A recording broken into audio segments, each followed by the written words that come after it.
My Life in the Slow Lane, a Welsh 20 miles per hour odyssey, or How I Learned to Stop Worrying and Love the Bicycle. Introduction. The Great Welsh Slowdown, a nation hits the brakes. A momentous shift swept across Wales in September 2023, when new legislation from the Welsh Government reduced the default national speed limit on restricted roads from a familiar 30 miles per hour to a rather more sedate 20 miles per hour.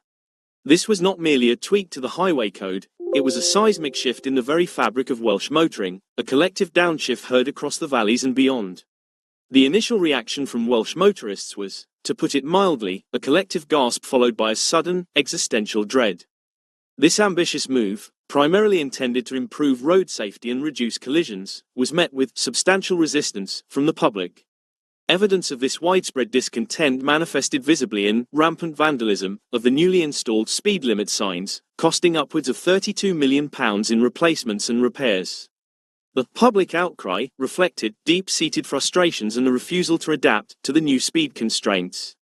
Some observers even described the amount of outrage as embarrassing, grown adults losing their minds and screaming, "Police state."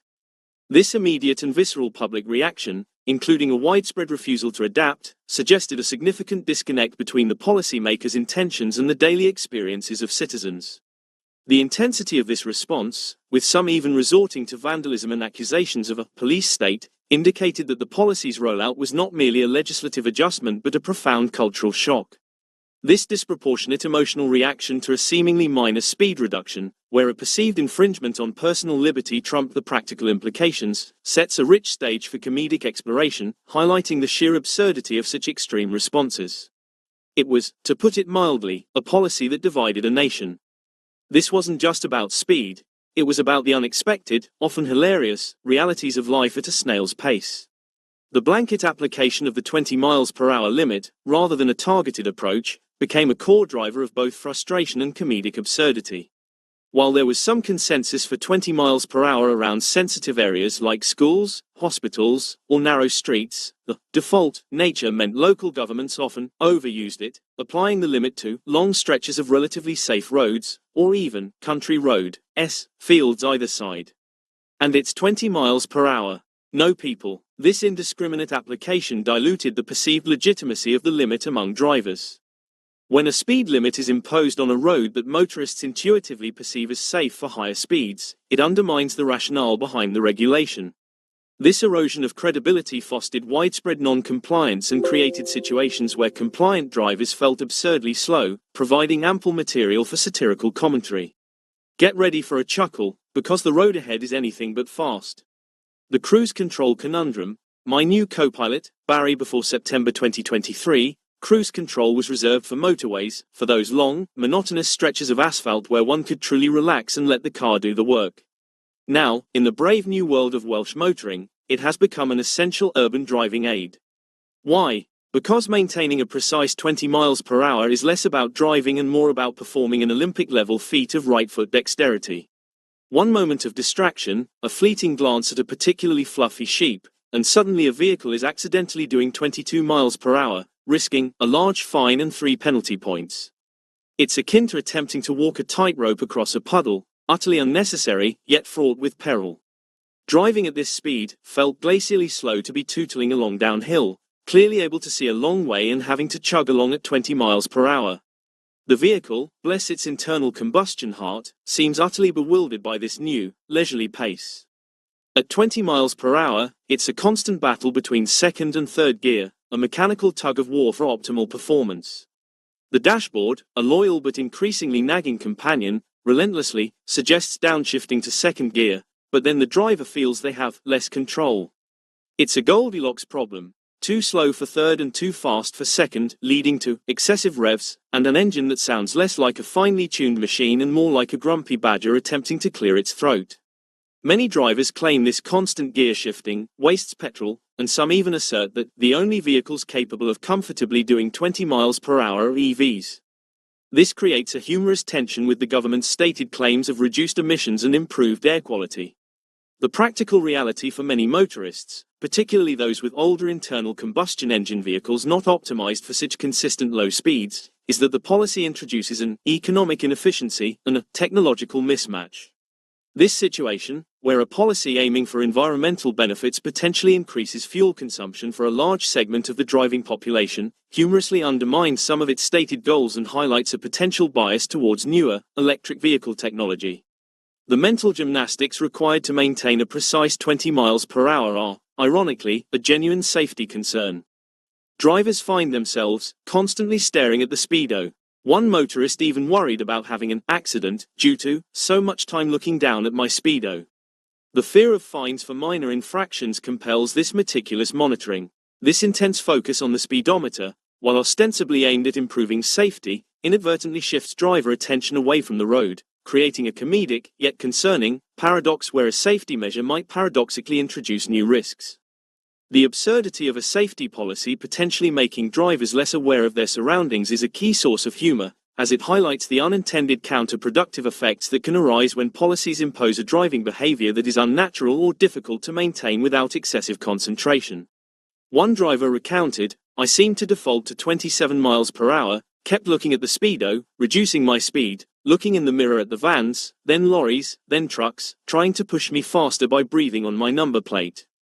It was no joke, much worse than I expected. I was actually worried that I would be booked. It is a painful experience, especially on those big wide roads that the council are too lazy or tight to signpost appropriately. The peloton problem, 2 wheels, 0 shame-o, the indignity. There one is, meticulously maintaining 20 miles per hour, cruise control humming a low, confused tune, when suddenly, a blur of lycra flashes past. It's a cyclist, casually pedaling their way to glory, leaving the metal cocoon in their dust. It's like being in a drag race where the prize is a sensible commute, and one is losing to someone on a fixed gear bike. This isn't just a joke, it's a widely held belief that bikes will start overtaking cars with how slow they will be going. Some exasperated drivers have even suggested, perhaps only half-jokingly, that everyone in Wales may as well get an e-bike if 20 the limit. It is a brave new world, indeed, where pedal power reigns supreme. The ultimate testament to this new pace. The rather astonishing news that a cycle race was forced to move because the 20 miles per hour speed limits are too low for the support cars. This isn't just anecdotal, it signals a full-blown shift in the road's pecking order. Motorists find themselves wondering if they should simply ditch the car and invest in a decent set of wheels, perhaps with a charming little basket for their shopping. After all, as one Reddit user quipped, "My electric scooter is faster than that." The policy explicitly aims to encourage active travel like walking and cycling. The humor arises from the stark contrast in relative speed, where cars are now widely perceived as slower than non-motorized transport. This ironic situation, where the car, once the undisputed king of the road, is now the sluggish underdog, highlights how the policy's success in slowing cars has created comedic side effects in another area, making cars slower than bikes. The existential crisis of a motorist outpaced by a child on a bicycle, perhaps even running faster than 20 miles per hour, downhill, is a core comedic element. The sheer humiliation of being the slowest thing on 4 wheels, or more, is palpable. One is no longer just driving, one is participating in a slow-motion parade, and the floats are all bicycles. This stark reality challenges the long-held cultural perception of the motorist as the dominant and fastest entity on the road. This psychological shift, from initial frustration to a form of reluctant acceptance or even considering alternative transport like e-bikes, signifies a deeper, albeit humorous, re-evaluation of urban mobility and the role of the car in Welsh society. The erosion of motorist supremacy forces drivers to confront a new reality where pedal power often reigns, leading to a subtle but significant shift in road culture and a comedic re-evaluation of personal transport choices. Life in the very slow lane. Observations from the road. The policy's blanket nature is a gift that keeps on giving for comedic material. Drivers often find themselves crawling at 20 miles per hour on a wide, straight road, with fields either side, and no people in sight. This prompts the humorous speculation that the local council perhaps simply ran out of 30 miles per hour signs or were too lazy to do the paperwork. This ill-thought-out idea has led to very weird placements of the limits, diminishing the respect for speed limits even in places where they are genuinely needed. It is bloody boring doing 20 on a big wide road that intuitively feels like it should be a 30 miles per hour or even 40 miles per hour zone. This widespread non-compliance and the extreme recorded speeds suggest a significant erosion of the policy's perceived legitimacy among the public.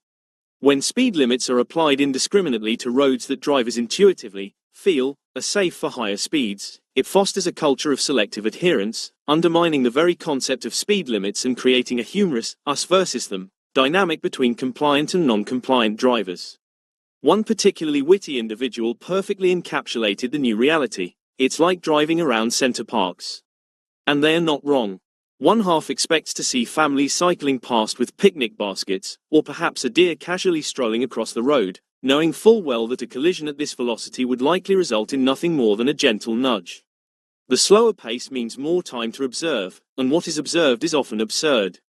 The roads are now a symphony of sighs and exasperated tuts. Drivers frequently find themselves stuck in a huge tailback behind the one person actually adhering to the 20 miles per hour limit, while everyone was right up my arse, or they are constantly overtaken by all sorts who think 20 miles per hour does not apply to them. There is a subtle rebellion brewing, with many drivers just straight up ignoring speed limits in towns and driving at the speed they guess is correct, or simply doing 25 to 30 miles per hour. The highest recorded speed in a 20 miles per hour zone, a staggering 88 miles per hour. Clearly, some motorists have not received the memo, or perhaps they are simply attempting to exit Wales as fast as humanly possible. This compliance paradox highlights how the blanket 20 miles per hour policy, by applying limits to roads where they feel unnecessary, has ironically eroded the general public's respect for speed limits, leading to widespread non-compliance and a humorous, yet concerning, us versus them dynamic on Welsh roads. On the bright side, the new speed limit offers ample time to admire the stunning Welsh scenery. Or, if stuck in traffic, to count the sheep in the field next door. The government claims a marginal impact on journey times, and that average journey times have increased, but generally not by much, which can be a hard sell when one feels like they are moving backwards. They also tout improved physical and mental health, and reduced road fatalities, though some cynics suggest that the stats on road accidents have basically been declining since records began, even with no 20 miles per hour limit. The observation that the vast majority of people want their street to be 20 miles per hour but not others reveals a deeper human tendency to prioritize localized benefits while externalizing costs. This not in my backyard, NIMBY effect humorously underscores the challenge of implementing a blanket policy when public support is highly localized, revealing a comedic hypocrisy where individuals desire the benefits of slower speeds only when it directly impacts their doorstep, but resent the inconvenience elsewhere. Conclusion: embracing the zen of 20, or just grinning and bearing it. So, here we are, a nation collectively learning the art of slow-motion driving. It is a journey, not a race. Drivers are told they will just get used to it, much like they have adapted to paying for plastic bags or the ever-changing Welsh weather. The Welsh government is even hinting at a significant reduction in 20 miles per hour roads, suggesting perhaps even the policymakers themselves found the blanket approach a tad ambitious and are now finding a compromise. Perhaps soon, car manufacturers will offer a Welsh mode on their dashboards, automatically engaging cruise control at 20 miles per hour and playing soothing harp music. Or maybe, just maybe, the new national sport will indeed be slow-motion drag racing, where the winner is the one who arrives last, with the most intact sense of humour. Either way, one thing is for sure: driving in Wales is never boring, even at 20 miles per hour. It is an odyssey, a comedic crawl, and a testament to the fact that sometimes the slowest way is indeed the funniest.